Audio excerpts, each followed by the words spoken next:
नमस्कार, मैं बल्ब हूँ। उत्तर प्रदेश में रहने वाला एक ऐसा अभागा बल्ब जिसने अपनी 3/4 जिंदगी तो बुझे रहकर ही गुजारी। अरे जलूं भी तो कैसे जलूं, घर में बिजली ही जो नहीं आती है।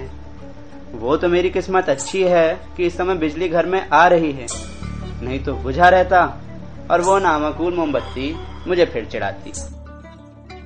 ले फिर गई ये कलमुहा पावर कट। हाँ, हंस लो, मजाक बना लो। मेरा क्या जी, पूरे प्रदेश का ही आज मजाक बना हुआ।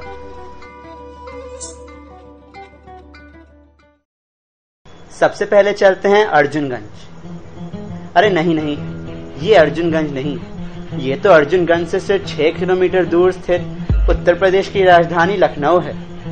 अर्जुनगंज का तो ये हाल है।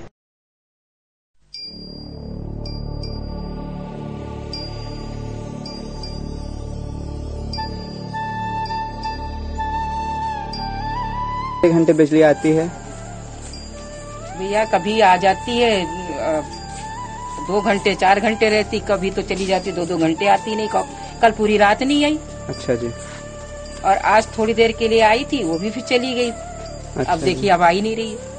और ये 2-3 घंटे की बिजली भी इतने कम वोल्टेज पर आती है कि पंखा तो क्या, ये बल्ब भी ठीक से ना जले।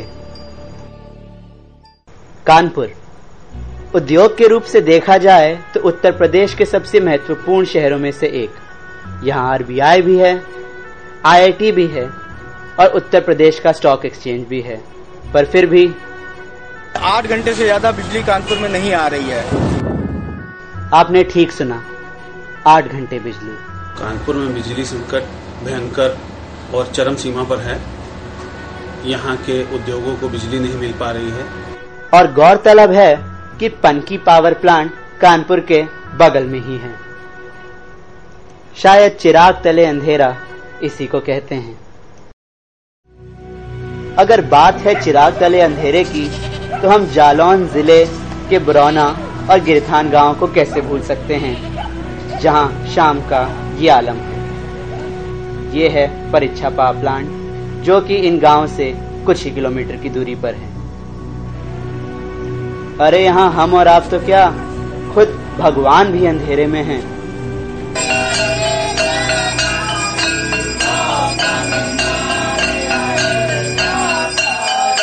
लेकिन मसौरा गांव के सामने तो ये सब कुछ भी नहीं।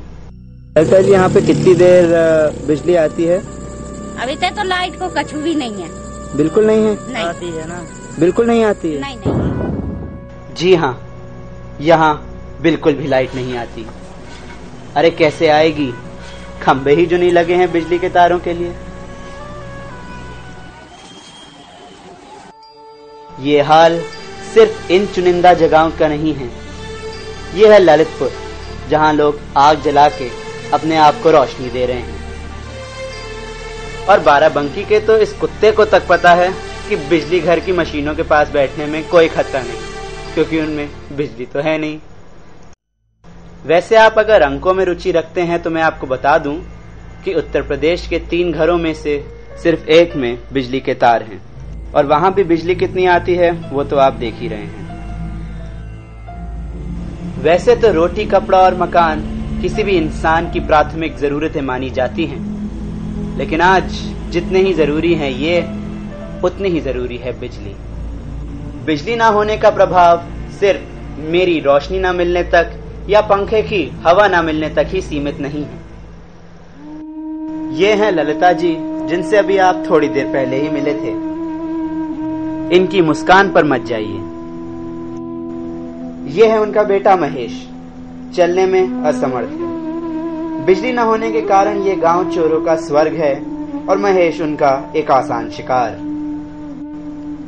ये है लता, ललिता जी की बेटी। स्कूल में थी, लेकिन दुर्भाग्यवश इसकी आंखें अंधेरे में नहीं पड़ सकती और इसलिए फेल हो गई। ये है रवि, उनका दूसरा बेटा। सिलाई का काम करता है। अगर आप अंधेरे में सुई में धागा डाल सकते हैं तो रवि से जरूर मिलें, क्योंकि यह तो सिर्फ सूरज रहते ही काम कर सकता है, जिससे इसका व्यवसाय काफी प्रभावित है। एक घर, एक कारण और कितनी ही परेशानी। ललिता जी का परिवार अकेला नहीं है जो कि इन समस्याओं को झेल रहा है। बिजली की कमी सबको कई प्रकार से प्रभावित कर रही है। यह है संदौली का प्राथमिक विद्यालय। यहाँ बिजली बिल्कुल नहीं आती है। छात्र और छात्राएं एक हाथ में बस्ता तो दूसरे हाथ में झलने वाला पंखा लेकर स्कूल पहुंचते हैं। ऐसे विद्यालय में क्या आप पढ़ पाएंगे? विद्यालय तो फिर भी सुबह होता है, लेकिन घर पे पढ़ाई तो शाम को होती है ना। तब इनका क्या हाल होता होगा। मोहम्मद इमरान है। मैं होमवर्क करता स्कूल का, चिराग में बैठ के मोमबत्ती बैठ करते हैं। बिजली एक मिनट के लिए बिजली नहीं आती है, पंखे में जाते हैं, इतनी गर्मी होती है। बिजली न होने के कारण हमारे उद्योगों का यहाँ से पलायन हो रहा है और यहाँ के उद्योग बंदी की कगार पर हैं और यहाँ के लेबर जो हैं बेरोजगारी से जी रहे हैं।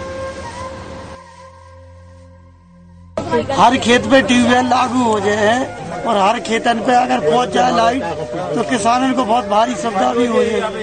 जो गरीबी फैली है अपने तो वो गरीबी दूर भी हो जाए। पता अपने तक को किसान कितना रो रहा पानी की मारे, हाय हत्या परी। बिजली नहीं तो ट्यूबवेल नहीं और ट्यूबवेल नहीं तो पानी नहीं। अगर ट्यूबवेल हैं भी तो डीजल से चलने वाले, जिनको चलाना दुगना महंगा है। तो इस समय यहाँ पे आटा चक्की जो है वो कैसे चलती है भाई साहब? आटा चक्की तो ऐसा है कि जैसे लाइट से है तो 1.5 रुपए है। हाँ जी, ठीक है ना, और इंजन पे ले जाओ तो 3 रुपए लगती है। जो आपका जो आटा जो होता होगा ज्यादातर फिर इंजन से ही पिस के आता होगा? इंजन से ज्यादातर आता है पिस के, वो भी मतलब जो रुपया तिगना लगता है और वो आटा भी सही नहीं पिसता है, मतलब मही नहीं पिसता है, मोटा आटा नहीं। बिजली नहीं तो चक्की महंगी, चक्की महंगी तो आटा महंगा, आटा महंगा तो रोटी महंगी। ये सड़क मेरे और आपके लिए कितनी सुरक्षित है, इसका अनुमान तो आप खुद ही लगा सकते हैं।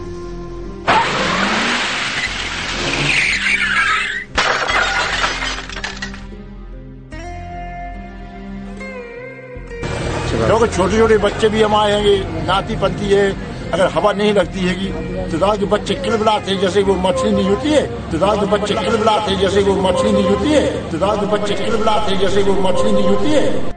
बच्चों की अभी पीठ जल गई गर्मी की वजह से, पीठ जल गई गर्मी की वजह से, पीठ जल गई गर्मी की वजह से। क्या आपने कभी सोचा है कि मोमबत्ती और लालटेन में रहना बिजली में रहने से ज्यादा महंगा हो सकता है? जी हाँ, ये सच है। और डीजल के बढ़ते दामों के बारे में तो हम सभी जानते हैं। इसलिए जनरेटर में रहना तो मतलब अपनी जेब में छेद करना। वैसे तो मिट्टी के तेल की कीमत 11 रुपए लीटर है, लेकिन बढ़ती मांग की वजह से ये बाजार में कम ही पाया जाता है और इसलिए लोगों को ब्लैक मार्केट से 30 रुपए लीटर में मिट्टी का तेल खरीदना पड़ता है। अगर महीने में 5 लीटर भी तेल की खपत हुई तो समझो 100 रुपए तो यूं गए, जो कि एक गांव वाले के लिए बहुत बड़ी रकम है, खासकर लालटेन जलाने के लिए। रही बात डीजल की, डीजल आज 35 रुपए लीटर है और जनरेटर चलाने की लागत आती है 50 रुपए घंटा। अब चिमनी में महीने में कितना पैसा खर्चा करते हैं? 100 रुपया बैठ जाता है। 100 रुपए? हाँ, 100 रुपए सब मिला के कम से कम 200-300 रुपए एक्स्ट्रा तो आपका 200-300 आ जाता। जनरेटर चलता है तो उसमें आपकी कितनी लागत आती है? करीब 600 रुपए प्रतिदिन जनरेटर। क्योंकि इस अवधि में जो जनरेटर की व्यवस्था की गई है और जनरेटर से जो कार्यालयीय कार्य निष्पादित किए जाते हैं उसमें लगभग 2 माह में 50,000 रुपए तक के डीजल खर्च होते हैं। रोज मिनिमम 500 रुपए तो डीजल पे खर्च कर रहे हैं। और यही नहीं, घर में बिजली आए चाहे ना आए, आपको मिनिमम मंथली रेंटल तो देना ही है। जैसे राम आधार जी, जो कि हर महीने 132 रुपए देते हैं। ये देखिए इनका बिल 2 महीने का 264 रुपए। और इतना पैसा देने के बावजूद भी राम आधार जी एक दिन में सिर्फ 2 से 4 घंटे बिजली पाते हैं, और वह भी आधी रात को। यही नहीं, बिजली ना आने से और भी बहुत सारे नुकसान होते हैं। आज अस्पताल में मरीज अपना इलाज नहीं करा पा रहे हैं। जनरेटर की आवाज और धुएं से वातावरण में बहुत प्रदूषण होता है। उफ, ये सरदर्द। और लालटेन और मोमबत्ती जैसी चीजें घर में होने से घर में आग लगने की संभावना बहुत बढ़ जाती है। लेकिन अगर आज मैं आपको सारी परेशानियां बताने या दिखाने लग गया तो शायद किसी सास बहू जैसे सीरियल जितनी लंबी फिल्म बना बैठूंगा। खैर, इस समय सवाल ये उठता है कि आखिर उत्तर प्रदेश की 17 करोड़ की जनसंख्या को बिजली क्यों नहीं मिल पा रही? इसके मुख्यतः 3 कारण हैं। पहले तो हमारे उत्तर प्रदेश में जितने भी पावर प्लांट हैं उनकी कुल मिला के कैपेसिटी हमारी जरूरतों से बहुत कम है। दूसरी बात, हमारे पावर प्लांट्स की एफिशिएंसी कम है। इसका मतलब है कि इतना ईंधन खाने के बाद इनको जितनी बिजली प्रोड्यूस करनी चाहिए ये उतनी बिजली प्रोड्यूस नहीं कर पाते हैं। और साथ ही बिजली के ट्रांसमिशन और डिस्ट्रीब्यूशन में बिजली का 30 से 40% तो लॉस हो जाता है। इस बिजली के संकट से उबरने के लिए हमें चाहिए कि हम प्रदेश में नए पावर प्लांट सेटअप करें जिससे कि हम बिजली की कमी को कम कर सकें। इसके साथ ही जो एग्जिस्टिंग पावर प्लांट्स हैं हम उनकी कैपेसिटी, उनकी एफिशिएंसी और उनका लोड फैक्टर बढ़ाएं। इसी के साथ ही साथ हमें ट्रांसमिशन और डिस्ट्रीब्यूशन सिस्टम को भी बेहतर करना होगा और तकनीकी मेजर्स लेने पड़ेंगे जिससे कि हम बिजली की चोरी को रोक सकें। मेरा अनुमान है कि अगर हम आज कदम उठाएं तो उत्तर प्रदेश की 17 करोड़ की आबादी तक पूर्ण रूप से बिजली पहुंचाने में हमें 8 साल लग जाएंगे और इसमें 4 लाख करोड़ की लागत आएगी। अगर आर्थिक रूप से देखा जाए तो ये करना इस समय सिर्फ एक निजी उद्योग के लिए संभव है। इसलिए आज हमें चाहिए कि जिस प्रकार गुजरात और उत्तरी दिल्ली में बिजली का सफलतापूर्वक निजीकरण हुआ है वैसे ही उत्तर प्रदेश में भी हो। हाँ, मैं मानता हूँ कि इसके साथ बहुत सारी परेशानियां भी आएंगी, लेकिन वो परेशानी आज वाले संकट से बहुत ही छोटी होंगी। केवल सरकार या उद्योग ही नहीं, हम सब अपने अपने रूप में इस संकट से उबरने में मदद कर सकते हैं बिजली की बचत करके। आपके द्वारा बचाई गई बिजली शायद इसके या इसके जीवन में थोड़ा सा उजाला ला सके। और हाँ, बिजली की चोरी रोकें। आपके दिए पैसे से ही सरकार केंद्र से बिजली खरीदकर राज्य के बिजली संकट को कम कर सकती है। इस प्रदेश को आपकी जरूरत है। आइए बढ़ें अंधेरे से उजाले की ओर।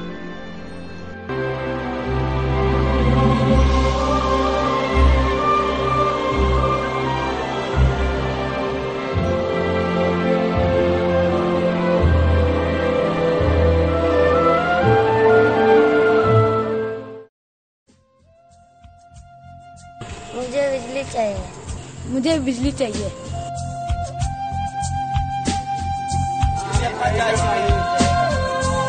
हमें बिजली चाहिए। बिजली चाहिए। मुझे बिजली चाहिए। बिजली चाहिए हमको। बिजली चाहिए। बिजली चाहिए।